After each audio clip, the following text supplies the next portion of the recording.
What is it about a heavyweight brawl that gets your heart racing?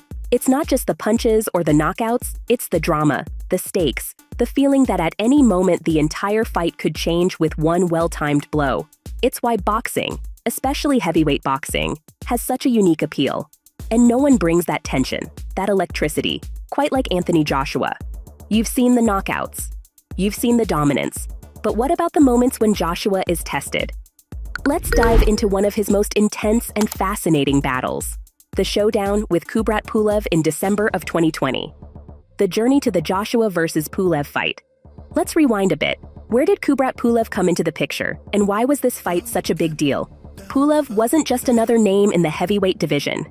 By the time he stepped into the ring with Joshua, he had been around for over a decade, with a professional career that started in 2009.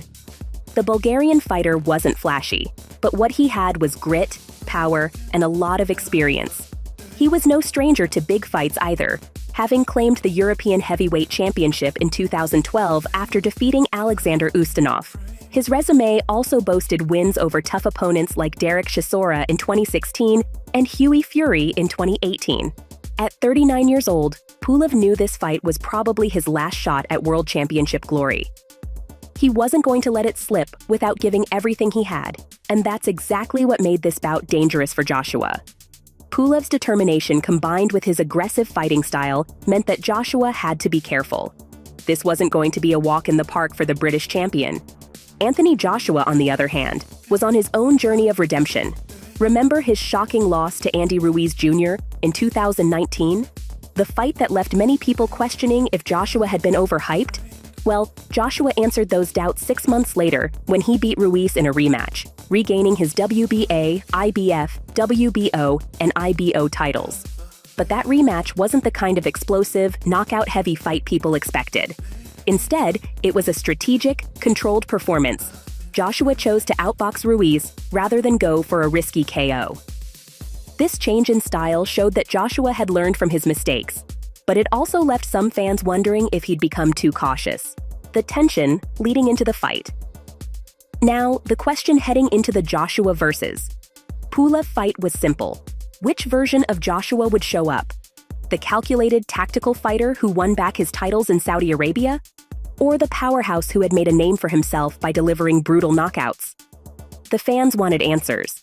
And let's be real, Joshua's team and his critics were watching closely too. Pulev, meanwhile, wasn't concerned with what version of Joshua would show up. He was only focused on one thing: taking that belt from Joshua. This fight was everything for him, and he fought like it. As fans, we love the tension before a big fight, don't we?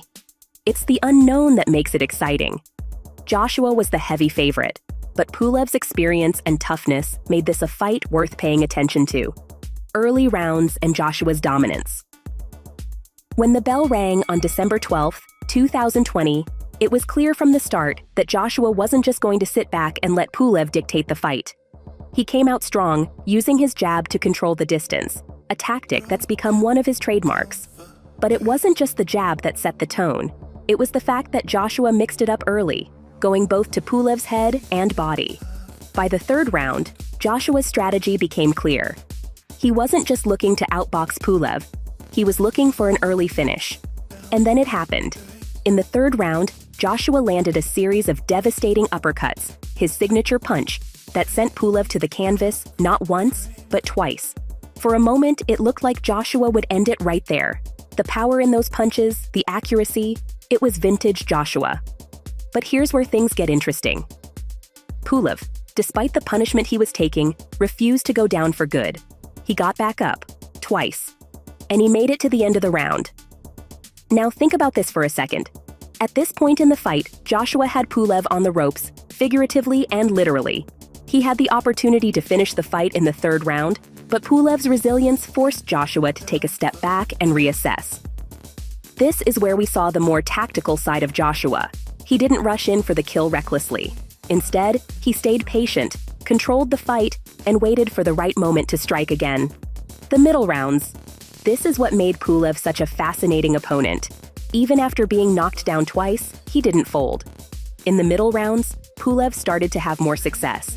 He He found his rhythm, landing jabs and the occasional right hand that kept Joshua honest. While Joshua was still in control of the fight, Pulev reminded everyone that he wasn't just there to be a stepping stone for Joshua's next big fight. For a guy like Pulev, who had been in the ring with some of the toughest heavyweights in the world, surviving those middle rounds wasn't just about pride, it was about strategy. He was banking on Joshua making a mistake, on Joshua becoming too comfortable, maybe even a little overconfident. After all, Pulev had seen Joshua knocked out before by Ruiz.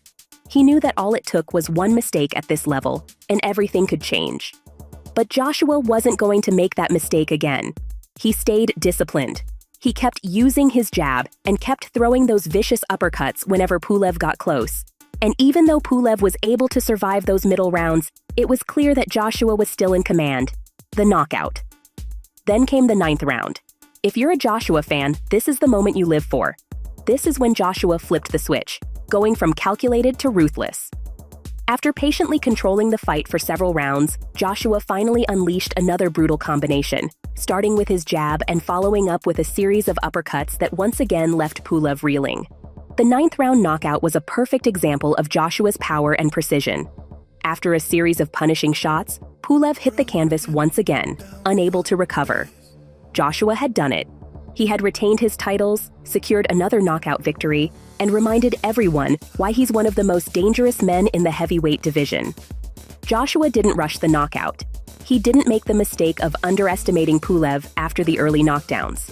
Instead, he adapted, controlled the fight, and then finished it when the opportunity presented itself. Questions after the fight. Despite the knockout, there were questions. Some observers wondered if Joshua had become too cautious, especially after the 3rd round when he had Pulev hurt, but didn't go for the finish. Was this the same Anthony Joshua who knocked out Vladimir Klitschko in a dramatic 2017 fight? Or was this a more mature, perhaps slightly more conservative Joshua, focused on winning fights rather than taking risks? On the other hand, you could argue that this was the evolution of Joshua as a fighter.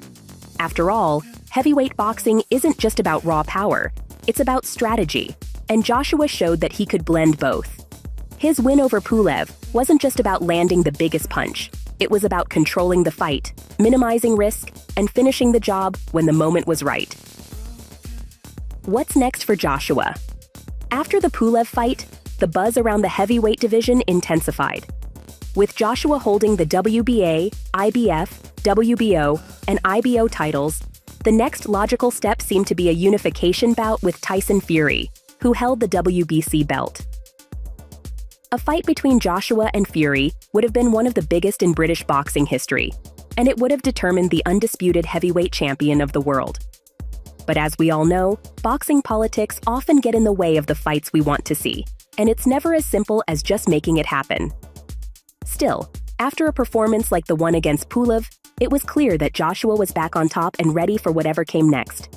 Anthony Joshua's fight against Kubrat Pulev was a showcase of everything that makes Joshua one of the best heavyweights in the world: power, precision, adaptability, and patience. Pulev's resilience made the fight competitive, but in the end, Joshua's ability to control the fight and finish with a knockout left no doubt about who the superior fighter was. So, what do you think? Is Joshua evolving into a more tactical, calculated fighter? Or do you miss the explosive, risk-taking Joshua from earlier in his career? Let me know your thoughts in the comments below.